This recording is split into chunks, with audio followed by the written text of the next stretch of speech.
So welcome for this presentation. It's really a great pleasure to present in front of a large audience. So I hope you will enjoy the presentation. And so today I will speak about log analysis via space-time pattern matching. So this is a joint work that we started 3 years ago with Achille, who did his thesis on this topic, Maxime here, who did his internship at the very beginning of the project, and Anne. Anne has left Nokia a few weeks ago. So today we are here to present this piece of work. And the goal is to make this presentation as understandable as possible for everyone, without regard you are rather from the technical side or the mathematical side. So feel free to interrupt me if something is not clear. There is no problem with this. Okay. So our problem is that in current architecture, the monitoring is becoming more and more complex. So we have tools today that help to sense whether the equipment is behaving well or not. And usually, this information is stored in dedicated files that we call logs. And in those logs, you relate sequence of alarms.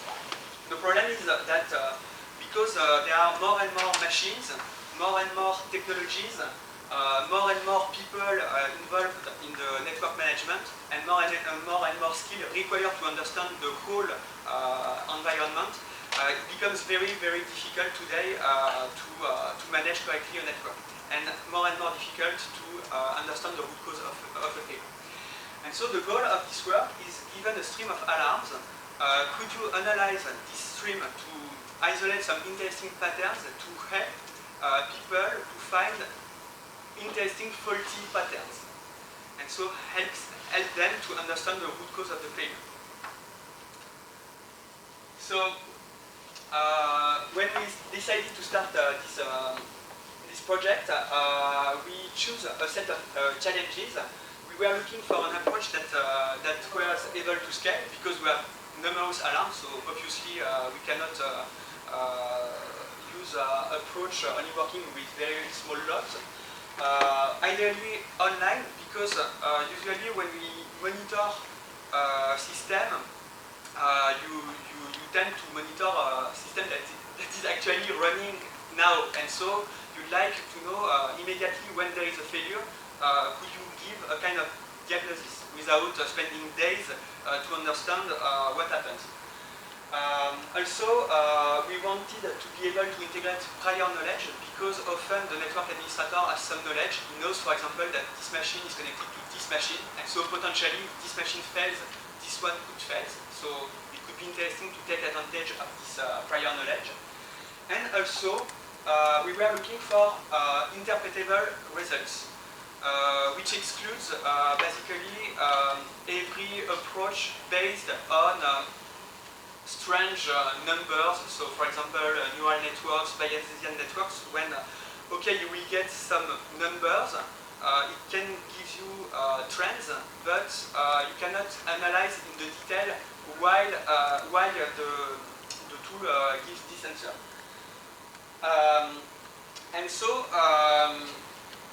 the first point to build this model is first to model the log itself. So what is a log? So for people who are not familiar with this is this kind of file. So in the bracket you have a timestamp, which relates the date of the event, and aside you have some information. For example, the component.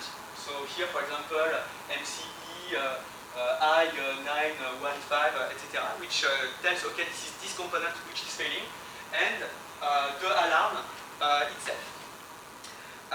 So the problem is that when you have this kind of logs, you have to imagine thousands of lines. So it's very huge, and sometimes to understand what happens, you have to detect that this is this line which provokes these lines, which provoke the line very at the bottom. And for a human being, it's often difficult to find this sequence of alarms. So you would answer, but we have tools like grep that allows to filter and reduce the size of the log. That's right. But often the pattern you would like to find might be more complex. Now we will jump to the formulation. So the idea is that a log can be an alarm, sorry, an event could be represented by a tuple, sigma, which is the label of the alarm. So for example, the CPU temperature is too high, and an interval of time. So the alarm started at this moment and ends at this moment. So sometimes you don't know the ending time, so you could say, okay, it's 5 minutes after the starting date, it's not a problem, it's part of your model. But in our model, we will require this interval of time. Okay? Here, this is a small example of log. So in this formalism, so you have alarm A, alarm B, alarm C, alarm A, alarm C, alarm D, and you have the corresponding time and interval where the alarm was active. That's fine? Are the entries of the logs dependent on each other? Or sorry? Are the entries of the logs are dependent on each other? Like one entry triggers the another entry? So this is what we will try to discover. So we will now specify how to build causality between events. So this is precisely this part. So here, this is the previous example that I depict. So here, this is the time. Here, this is the letter of the alarms. And so an alarm can be represented by a segment, an horizontal segment, which say, okay, alarm A was active from here to here, alarm B was active from here to here, etc., etc.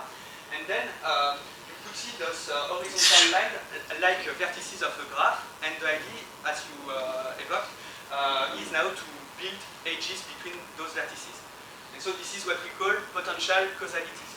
So now the question is, how do we define those potential causalities?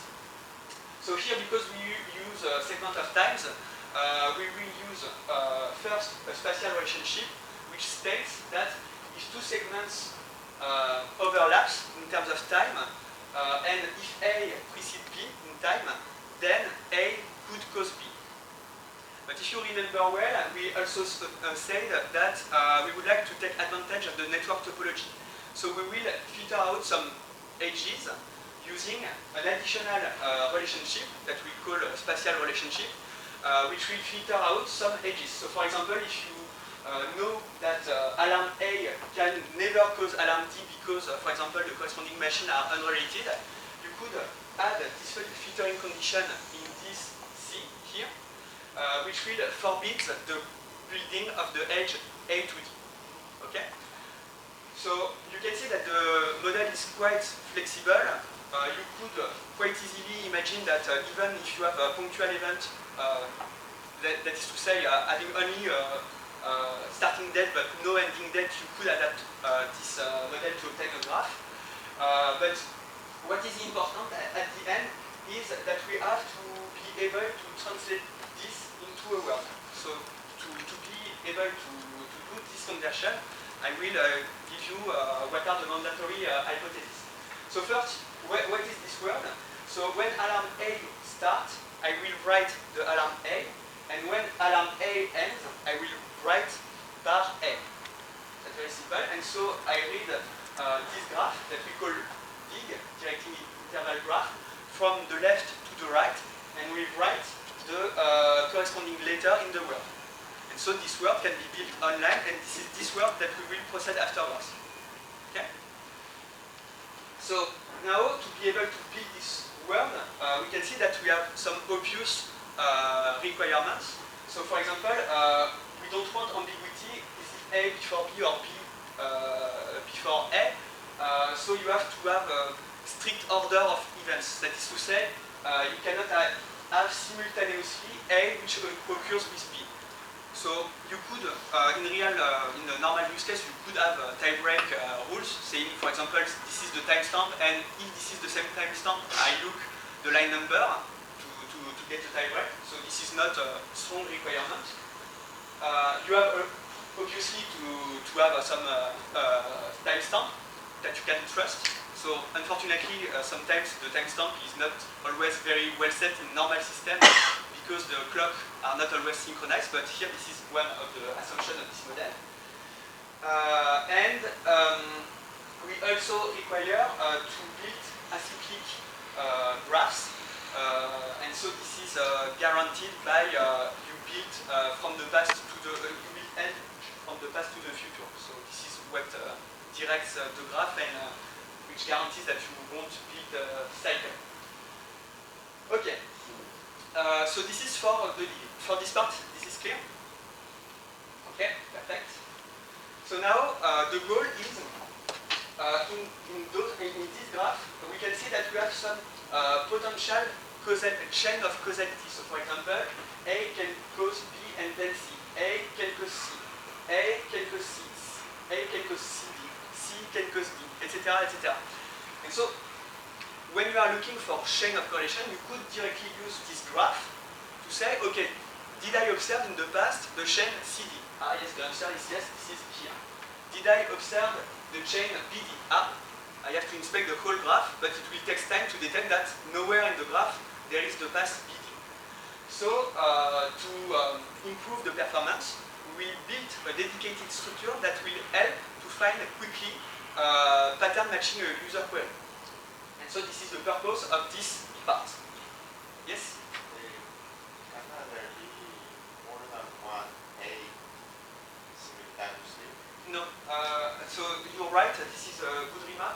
So here, if you have two segments A that overlap, so we will aggregate them and build the union, because we consider that the later identify the events. And so this is the same event by definition, because this is identified by A. So we assume that it cannot happen. But indeed, if the DIG could accept this kind of gadgets, we would have some problems. You're perfectly right.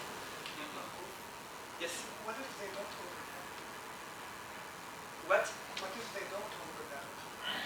You won't build edge. According to this relationship, you won't just build edge. So for example, remove B, C, and A and C. You have a segment A here, a segment D here, but they do not overlap, so you have two single vertices not connected.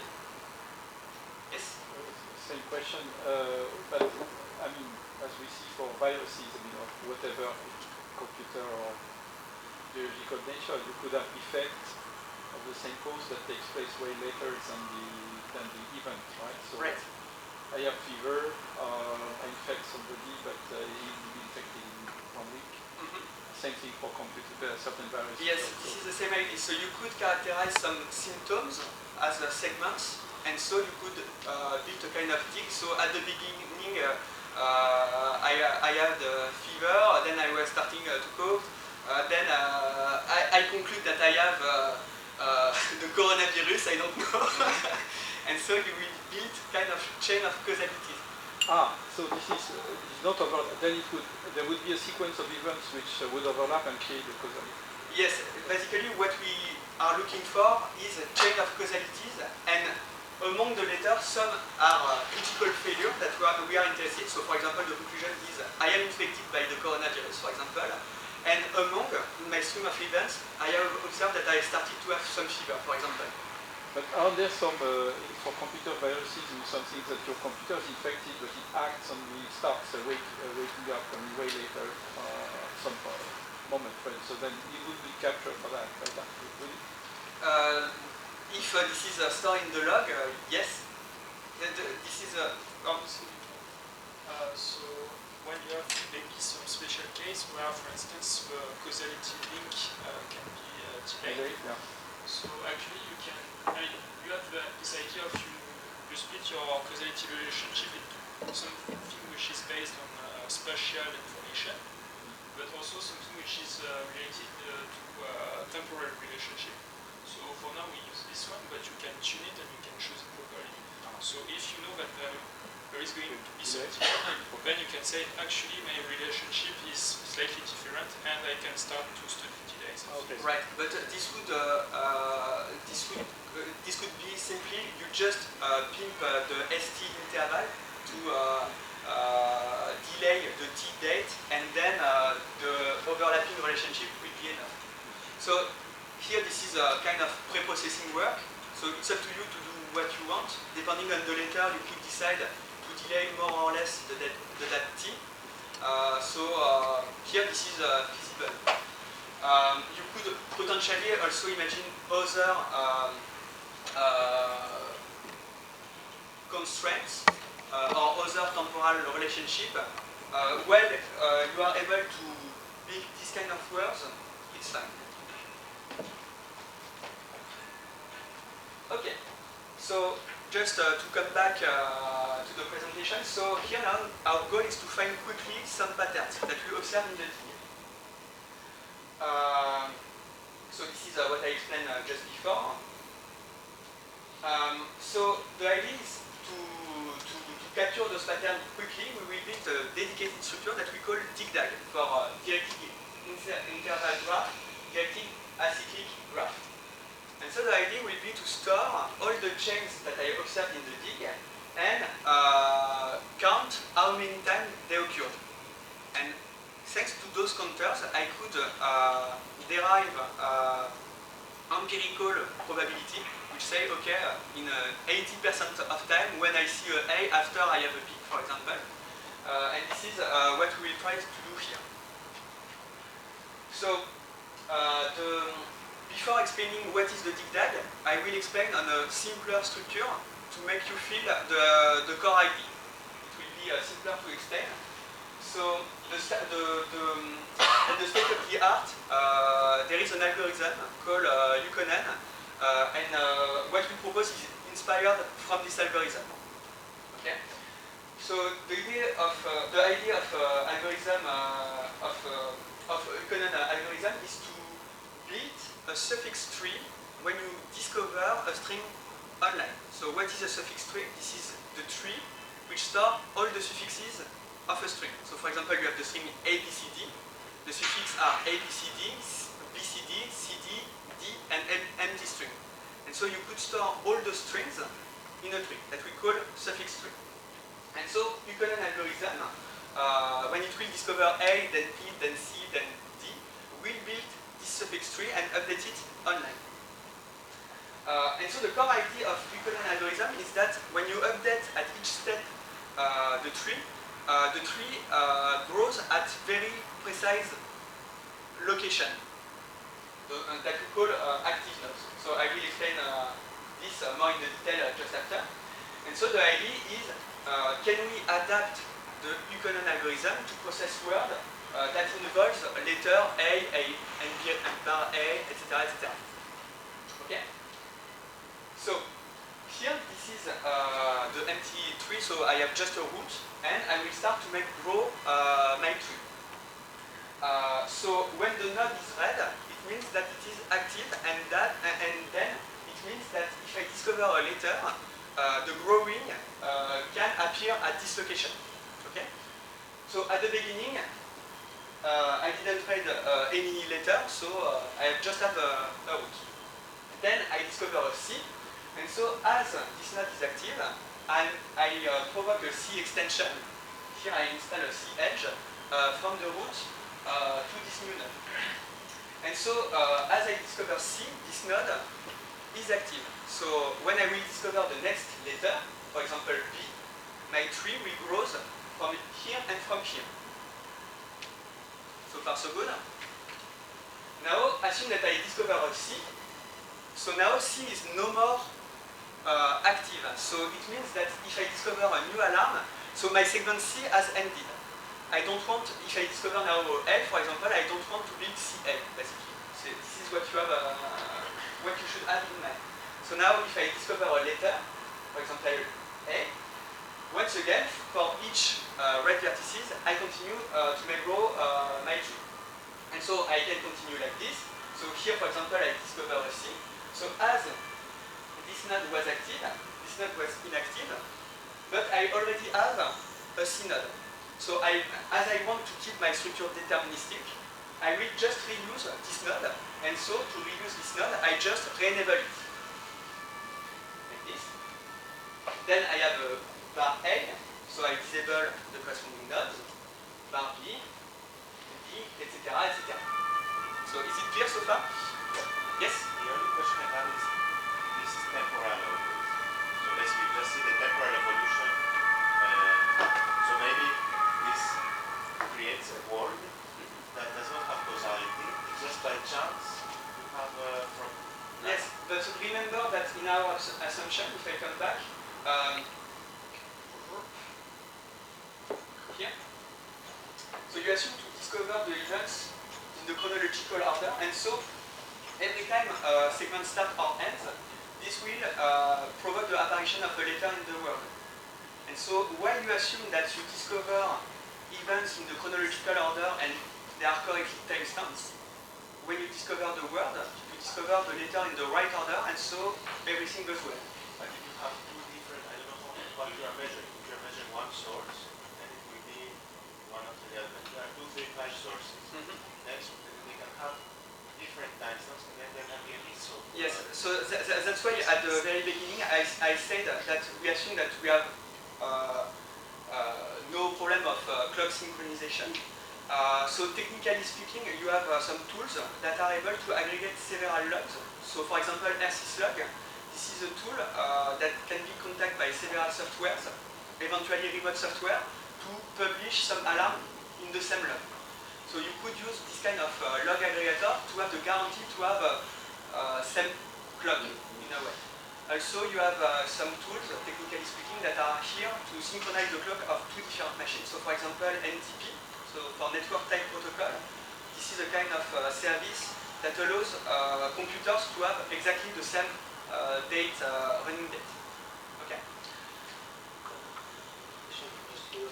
So, what is exactly, for example, A? It's an event type or in a certain machine, for example? Yes. So it depends. Here I presented like this. You could say I don't care about the machine. Okay. I just look the alarm.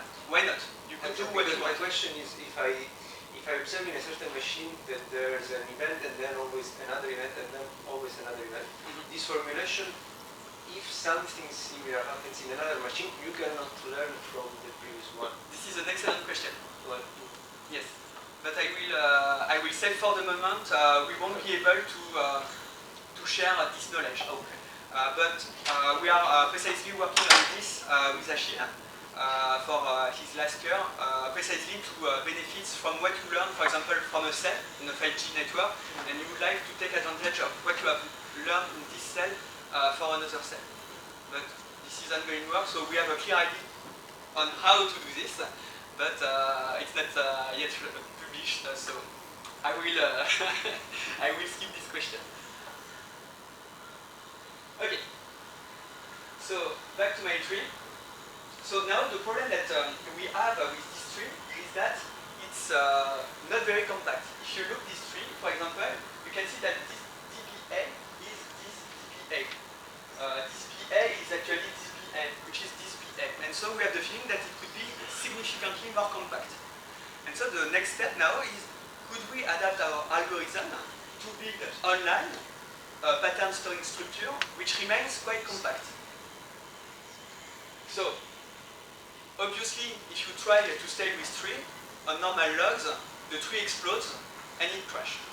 So you won't have enough memory very quick, so it won't work.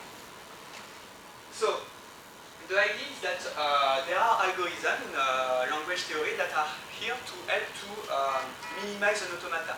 The structure that I presented is very close of an automata, so if you don't know what is an automata, it's not very important.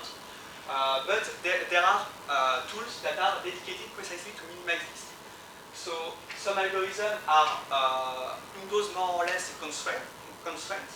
So for example, the Rebus algorithm is enough in our case because it assumes that the automata does not involve cycles. So this is the case here. So we could use this algorithm.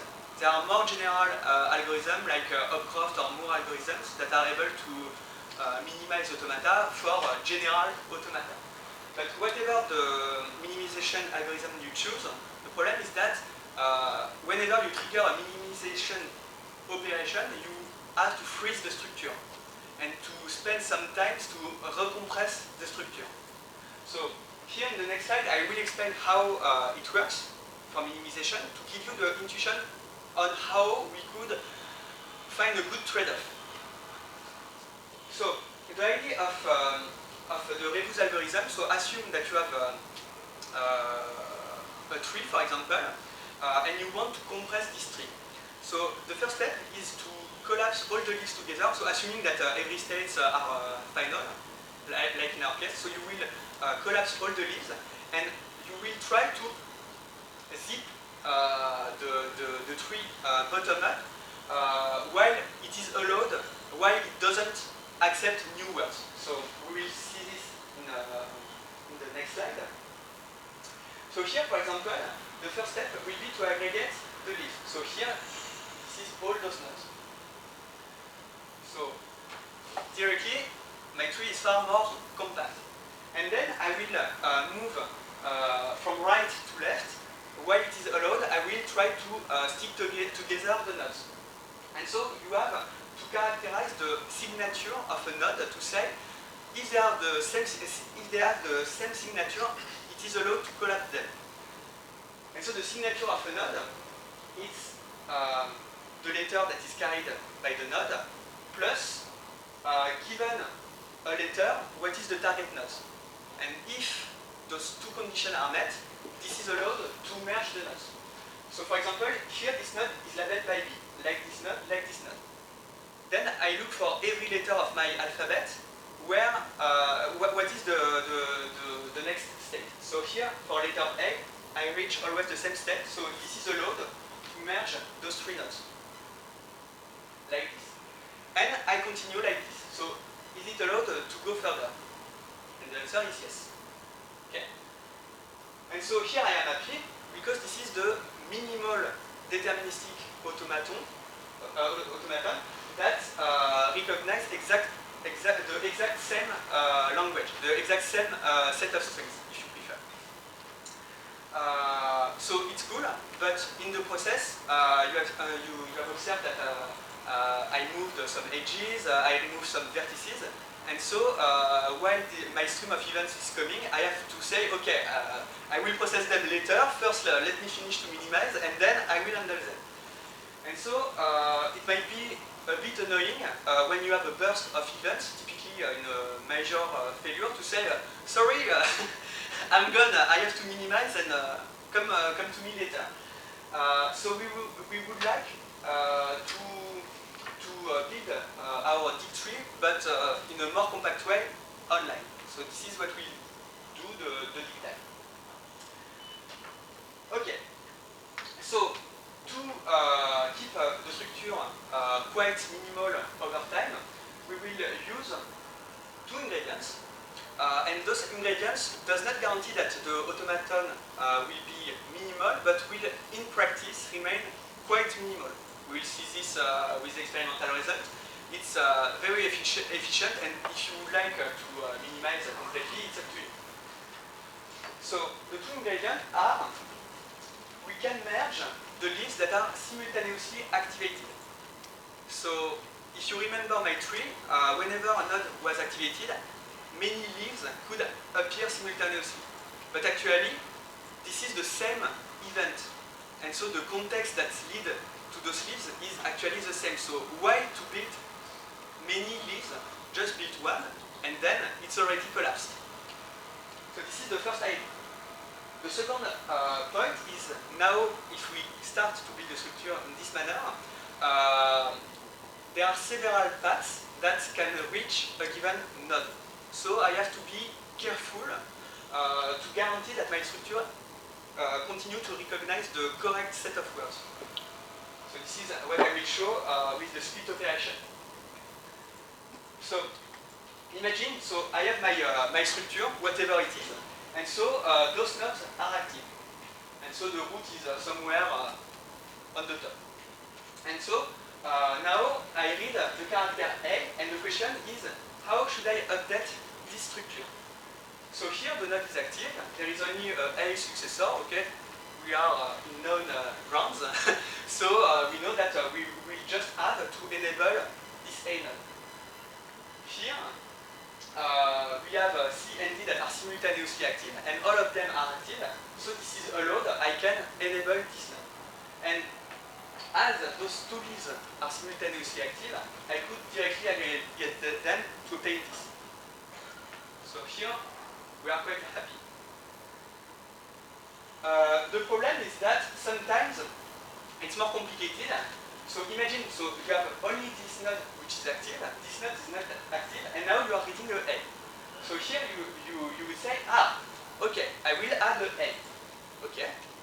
So suppose that I decide to keep the structure like this, and now I read, for example, a G, for example. The G will be appended here, and so I will accept the word CAG, which is not allowed, because currently my context was G is active, A is active, but C was not active, so CAG has no sense. And so we can see that here we have to distinguish the case where A is active, and A is not active. And so this is what we call the split operation. So we will split this node in two parts. One node, the red one, will be connected to the active parents, and one A, the blue one, will be connected to the inactive parents. And by doing so, I can guarantee that we only store admissible words. Okay? So this is the second ingredient, the split. And so now we will see how it works. So let's go. So this is the same word as in my previous example. So I have my C, and here in the dict tree I would append a key leaves here and a key leaf here, but here this is the same active leaf, so I can merge them, and directly this is collapsed. Okay, now I have a C bar, A, etc., etc., and as you can see, the structure will remain quite compact. So here, if we look in the detail of this example, you could say, but I remember your slide with the Rebus algorithm, and does not were aggregated.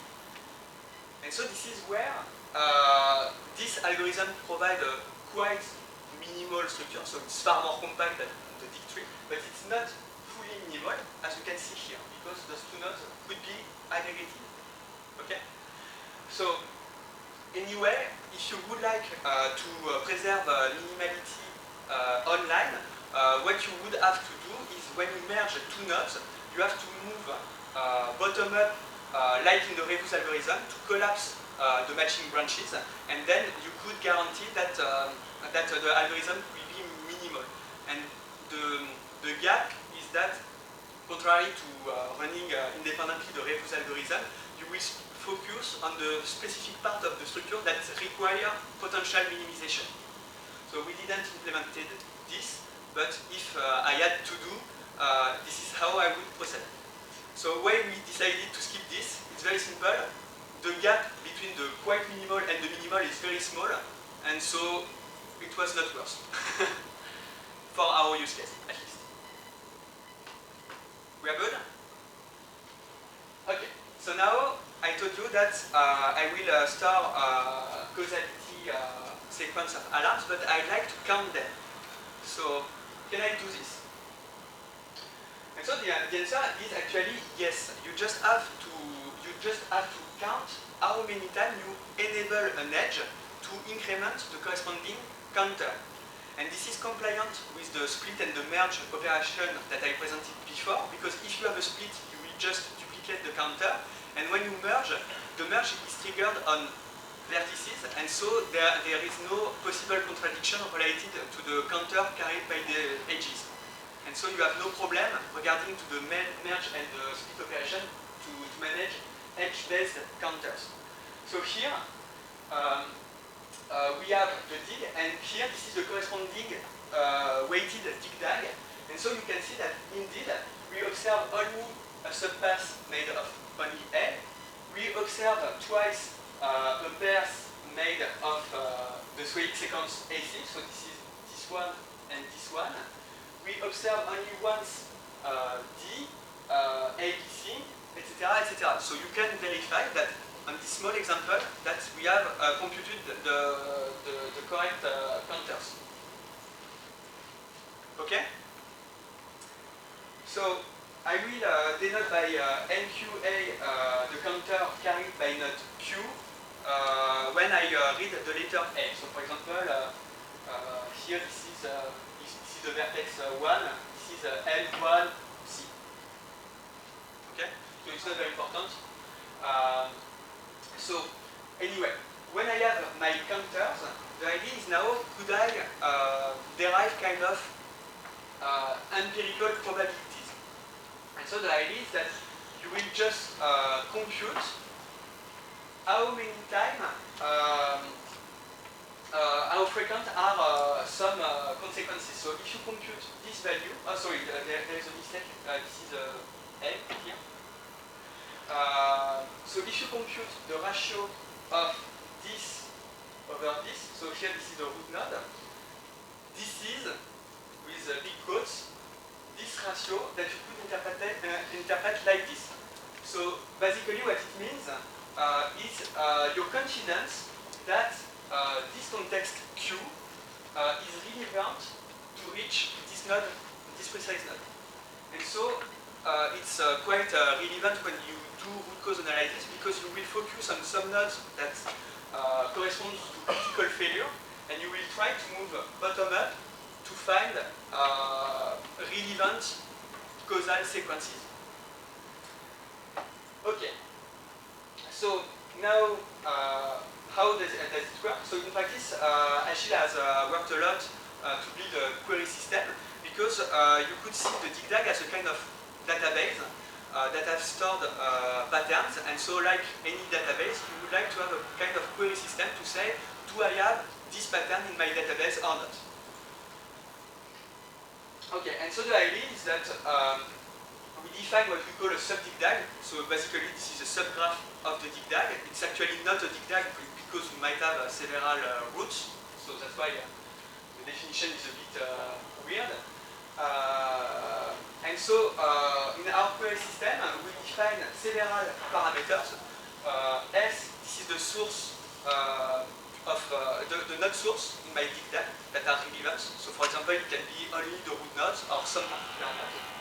So for example, if you are looking of pattern starting from B and going to D, S could be the set of vertices labeled by B, and D could be the set of vertices labeled by B. And so you will find in your DigDag the corresponding class. Then you have two predicates, vertex-based and edge-based, that tells, okay, you are allowed to traverse this vertex and this edge in the DigDag. So it could be, for example, based on the ratio that we have computed just before, because you are only interested by relevant correlation.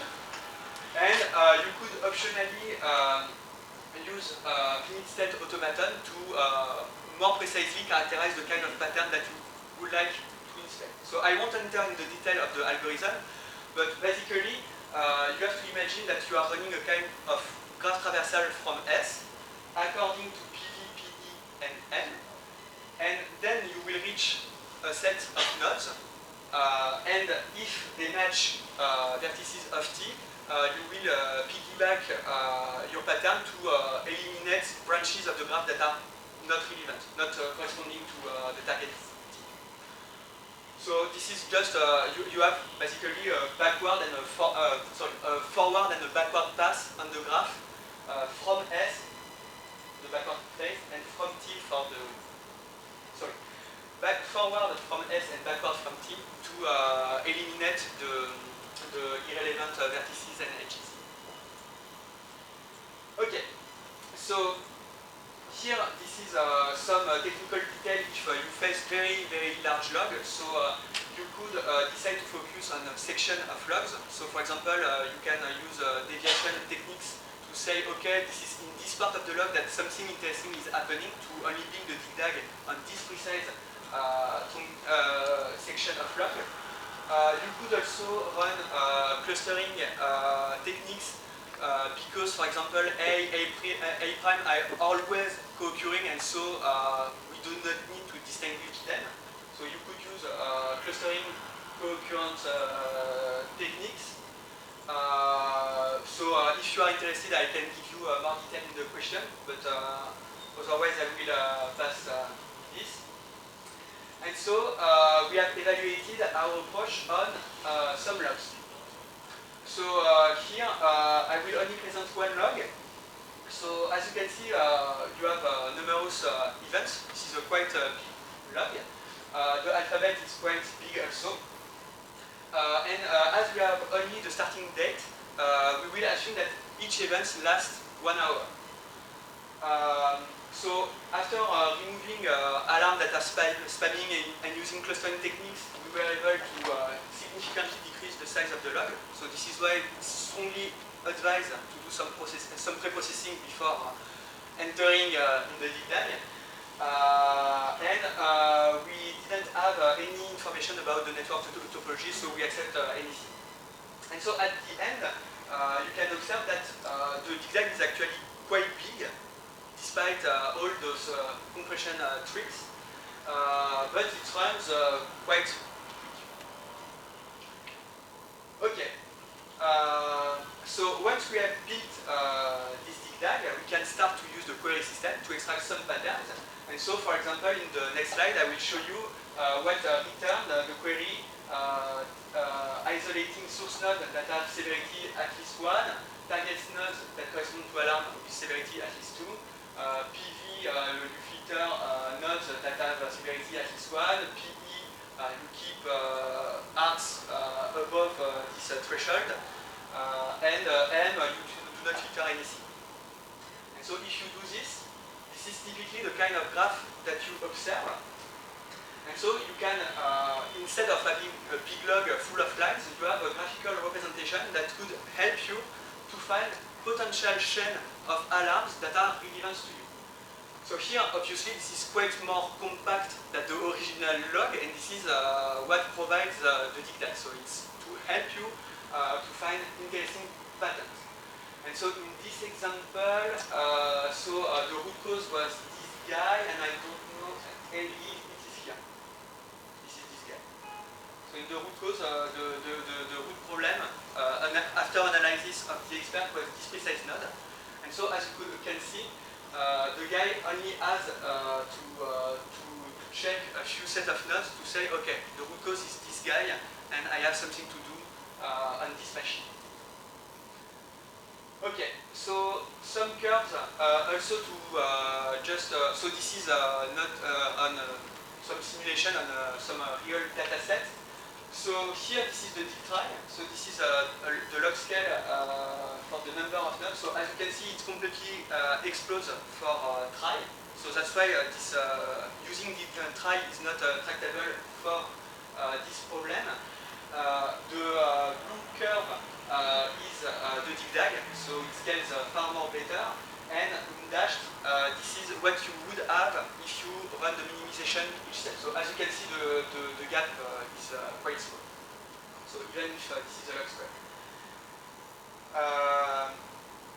So here this is another construction. So I do not claim that the deep dive scales linearly for every log, but in this use case it was almost the case. In practice it's rather more or less quadratic, but in terms of if you do the complexity analysis, it's obviously far more. But as always, it's like in deep learning, you know that the data won't bring you in a tricky part of the algorithm. Okay, here this is some curves to show you the gap when you have some prior knowledge. So we pick arbitrary constraints, topology constraints, and in light blue, this is by constraining the set of possible sequence of alarms. In dark blue, this is without constraint. And as you can see, between this curve and this curve and this curve and this curve, you have quite a significant gap. So this is to say, if you have prior knowledge, if you know if you have knowledge about the network topology, your system, etc., it's clearly useless to build the whole deep dive because you will have a lot of noise in your structure and it will be far more costly in memory. So if you have knowledge, try to build it at the entrance. Here, this is a small benchmark that we tried to show if we are able, on toy example, to find the sources producing a log. So here we have designed a Markovian generator, and so here this generator can produce B if you have A, C if you have B, either G or D if you have C, etc. etc. And so you have several parts allowing to generate a sequence of letters. And so we are building a word made of symbol of sigma and sigma bar. And so the idea is, can we use the DigDag to try to reverse engineering from the word that we observe this generator? Because this is what explains how the system behaves. And so actually it works more or less. We made a strong assumption. For example, we built only one node per alarm, and then depending on the weights on the DigDag, we built our inferred causality in the inferred generator.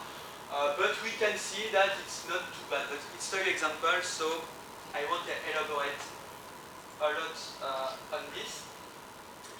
And so to conclude, so the DigDag is a data structure which is quite compact to store patterns from a stream of alarms. It's able to process the log online. It's quite scalable. The phase where you store pattern could be seen as a training phase. The weighting maintains your empirical probability, and the query system corresponds to the exploitation phase that you could have in machine learning. But what is interesting is that here you could continue to make grow the DigDag while you are querying it, because this is in practice often a running system. So you continue to train while you are querying the database. And so we have also a patent, an implementation in Python 3, etc., etc. And that's all for me.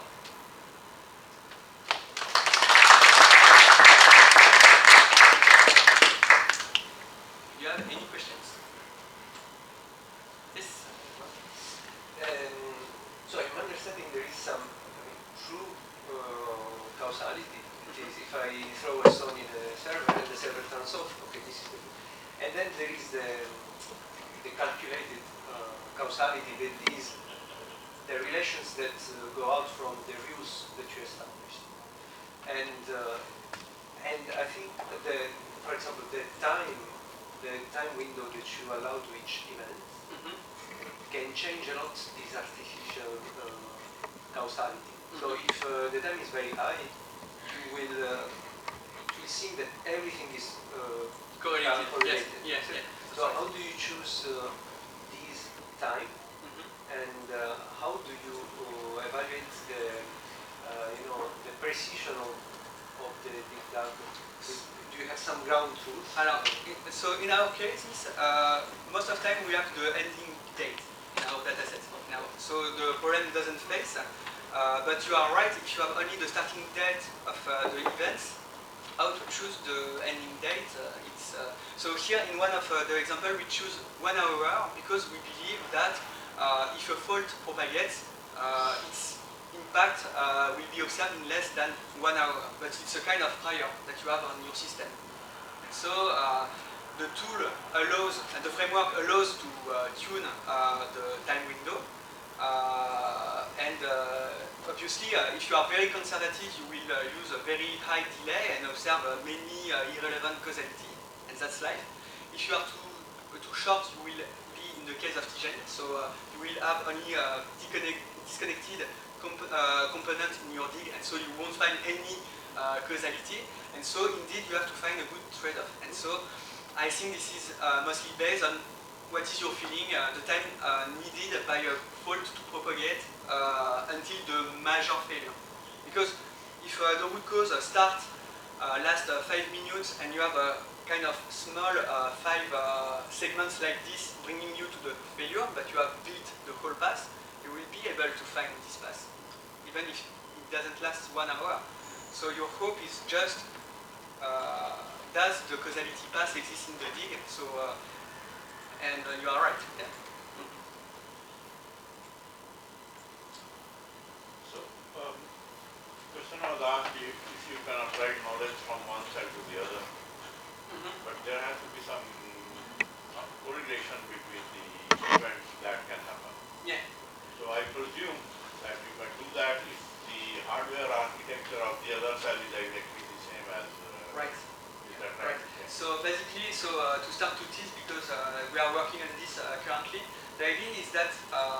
in your letter, a part of the letter characterizes the type of machine.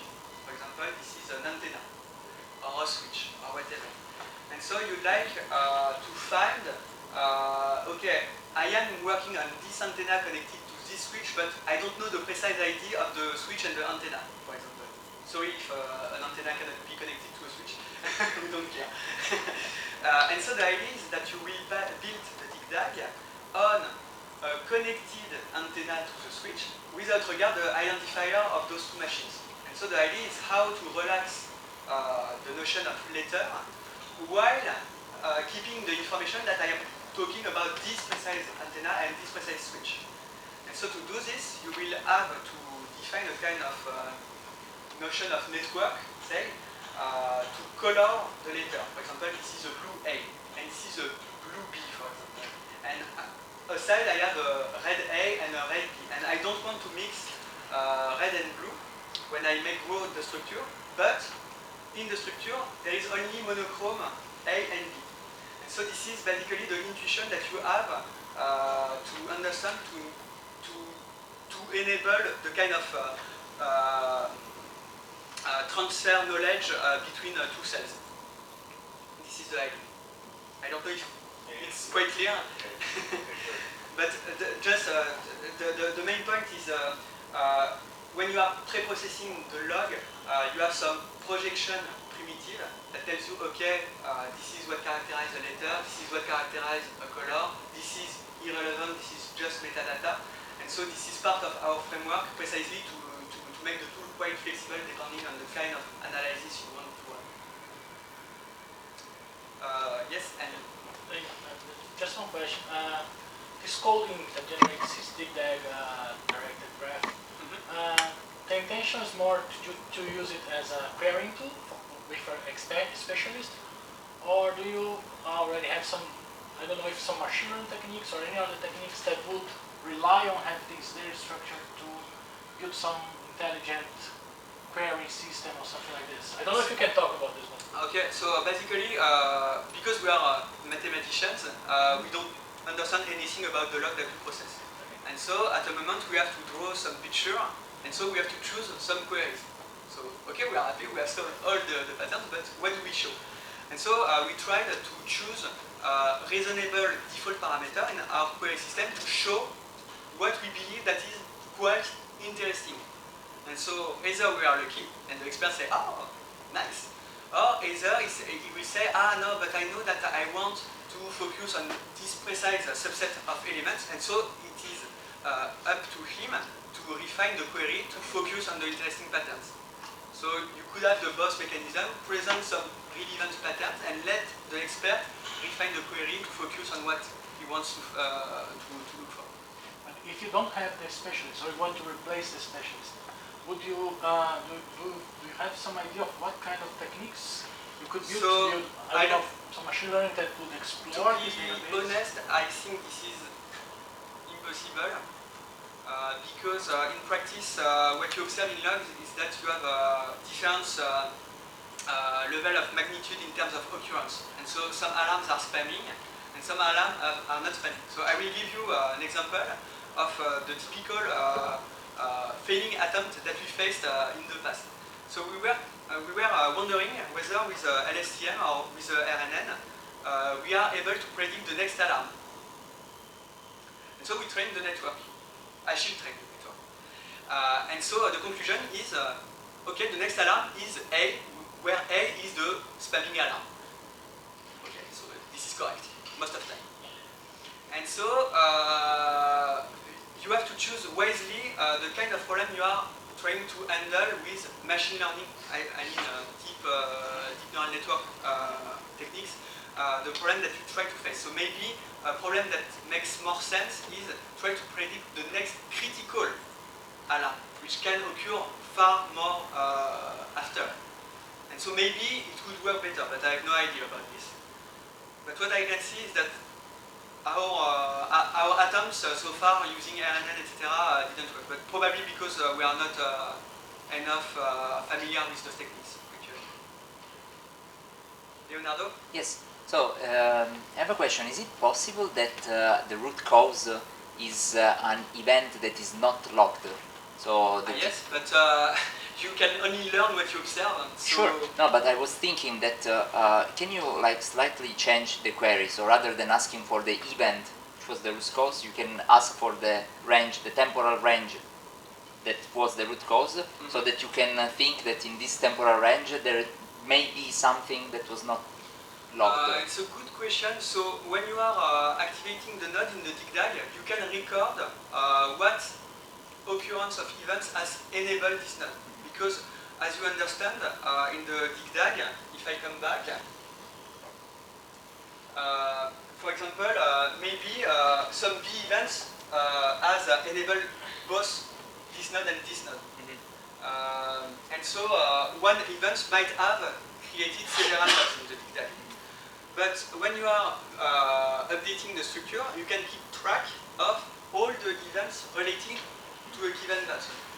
So if you assume that with this information you are, this is enough, it should be, because I guess you will have enough information, I guess you could use the DigDag to find this. I don't know if it will be very efficient. Maybe you have to think about how to optimize it. Maybe it would be better to build aside another structure dedicated to solve this problem. Maybe another kind of instance of DigDag used with a different setup. I don't know, because to be honest, I don't know. Okay. But this is what you could try, for example. Okay, thanks. François? It's a theoretical computer science question. So, is there any connection with the theory of regular languages which are recognizable by automata? Yes, this is related because DigDag, the only difference with an automata is that the label is installed on the node rather than on the transition, but it's just a particular case actually. So you could imagine this. So it means that if you can reduce, you think the language is regular in some sense. Right. True? Yes.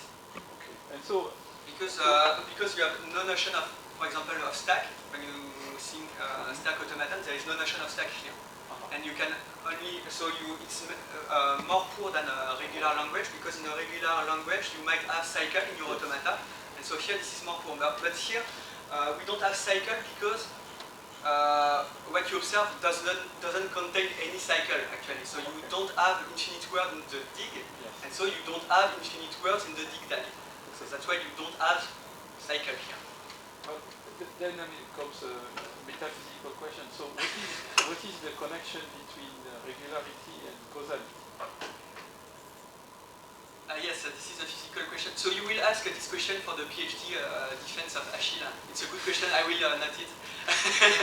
Because he will defend at the end of the year, but I will keep your question if you allow me.